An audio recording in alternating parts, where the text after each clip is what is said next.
नमस्कार, आप देख रहे हैं बोले भारत और मैं हूं आपके साथ वंदनी सिंह। तो मैं इस वक्त मौजूद हूं लखनऊ के सिकंदर बाग चौराहे पर, उस ऐतिहासिक स्थल पर जहां आज भी वीरता, बलिदान और स्वाभिमान की गूंज सुनाई देती है।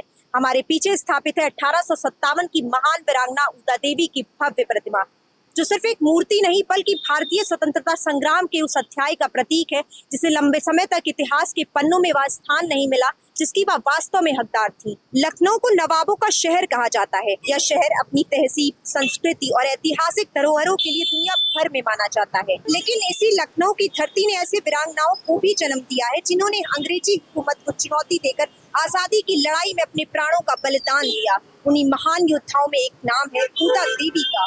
जिस चौराहे पर आज उनकी प्रतिमा स्थापित है, वहां से गुजरने वाले हजारों लोग रोज उन्हें नमन करते हैं। लेकिन क्या आप जानते हैं आखिर कौन थी ऊदा देवी? कैसे एक साधारण ग्रामीण महिला ने अंग्रेजों की पूरी सेना में खौफ पैदा कर दिया था? और क्यों आज उनकी विरासत सामाजिक और राजनीतिक विमर्श का महत्वपूर्ण हिस्सा बन चुकी है?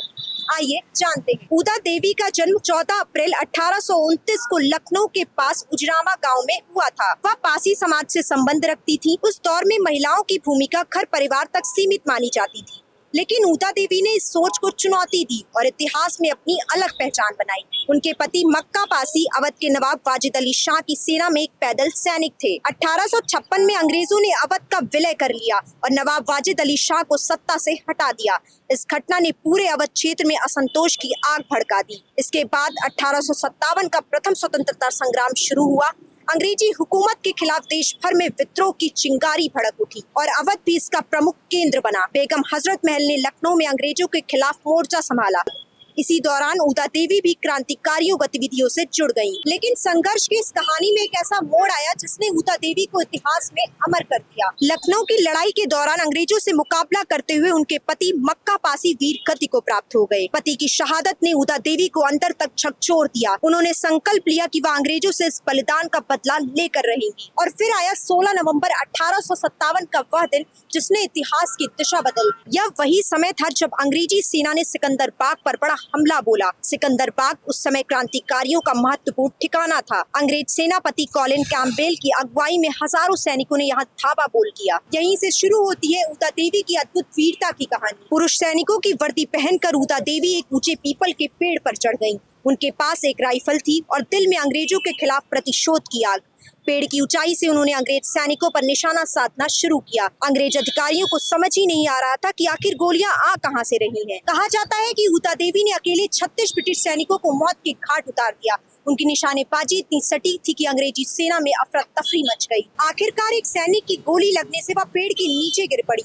जब अंग्रेज सैनिक उनके पास पहुंचे और उनका जैकेट हटाया गया, तब उन्हें पता चला कि जिस योद्धा ने उनकी सेना में खौफ पैदा कर दिया था वह कोई पुरुष नहीं बल्कि एक बहादुर महिला थी। यह देखकर अंग्रेज अधिकारी भी हैरान रह गए। कई ब्रिटिश लेखकों और अधिकारियों ने बाद में अपनी पुस्तकों और संस्मरणों में ऊदा देवी की वीरता का उल्लेख किया। आज जहाँ हम खड़े हैं, सिकंदर बाग उस ऐतिहासिक संघर्ष का साक्षी है।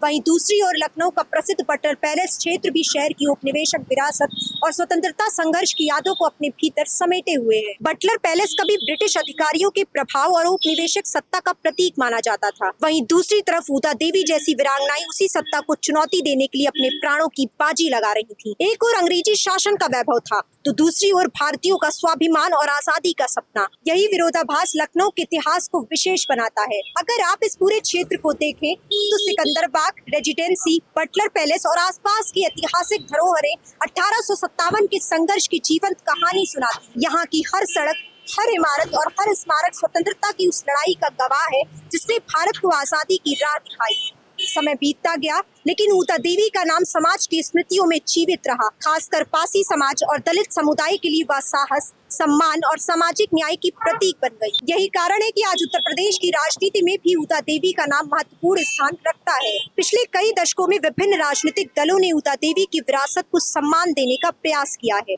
उनकी जयंती और शहादत दिवस पर कार्यक्रम आयोजित किए जाते हैं। सामाजिक संगठनों के साथ साथ राजनीतिक दल भी उनके योगदान को याद करते हैं। दरअसल ऊदा देवी केवल एक वीरांगना नहीं थी बल्कि वह उस समाज की प्रतिनिधि थी जिसे लंबे समय तक मुख्यधारा के इतिहास में पर्याप्त स्थान नहीं मिला। इसीलिए आज जब सामाजिक न्याय, प्रतिनिधित्व और समानता की बात होती है तब ऊता देवी का नाम प्रमुखता से लिया जाता है। उनकी प्रतिमा का इस चौराहे पर स्थापित होना भी केवल एक स्मारक निर्माण नहीं है, बल्कि यह उस ऐतिहासिक योगदान की सार्वजनिक स्वीकार्यता का प्रतीक है जिसने देश की आजादी के लिए अपना सर्वस्व न्यौछावर कर दिया।